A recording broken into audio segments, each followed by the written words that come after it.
After that night, our secret world began to consume me. My phone became an extension of my hand, a tether to him. He was a constant presence, his calls and texts a daily ritual I couldn't live without. When I wasn't on the phone with him, I was lost in my own mind, replaying our moments, dreaming of him.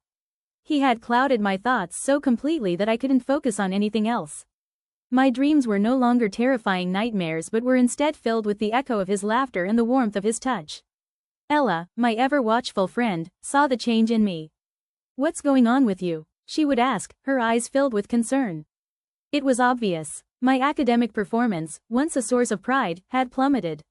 I tried to study, tried to concentrate in class, but his face would appear in my notes, his voice would drown out the lecturers. I was trying to hold on to my old life, but I was slipping. I wanted to confide in Ella, to share the burden, but how could I? The words would get stuck in my throat. How could I tell her I was seeing her school mother's fiancé? The secret was a wall between us, thick and unbreakable. The dates were a source of both joy and immense stress. They were a risky dance in the shadows. We had to meet at midnight, after Ella was fast asleep.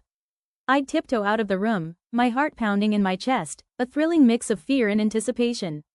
We would meet in his car, parked on a deserted street, or in a nearby hotel, a clandestine rendezvous that felt stolen and precious. Despite the risk and the exhaustion, I convinced myself it was worth it. Every stolen moment felt more real than my own life. One morning, the weight of my double life finally caught up to me. Ella cornered me, her face a mix of sadness and anger. "Where have you been?" she demanded, her voice shaking. "I woke up and you weren't in bed. This has been happening for the past several nights." The questions came in a rush, a torrent of her bottled-up worry. "I hope you haven't gotten yourself into trouble," she continued, her voice softer now, more pleading. "You barely pay attention in lectures, you don't go to church, and your results are getting worse. I thought you dreamed of a first-class degree. Have you given up?" Her eyes welled with tears, and I felt a pang of guilt so sharp it took my breath away. But all I could do was stand there, blank. I was a stranger to myself. I wanted to fix it, to go back to being the girl with a dream, but I was too drained. The thought of losing him was a fear that paralyzed me. Most nights, I cried silently into my pillow, a feeling of inadequacy settling over me. During our stolen moments, I would ask him when he was going to make our relationship public. He had promised to break up with his girlfriend, but every time I brought it up, he would tell me to wait. "Do you want me to leave you?" he would ask, the question a calculated blow to my insecurity.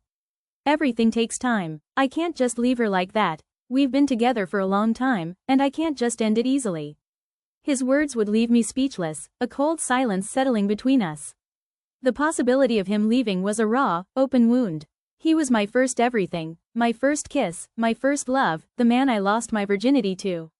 He was my entire world, but what was I to him?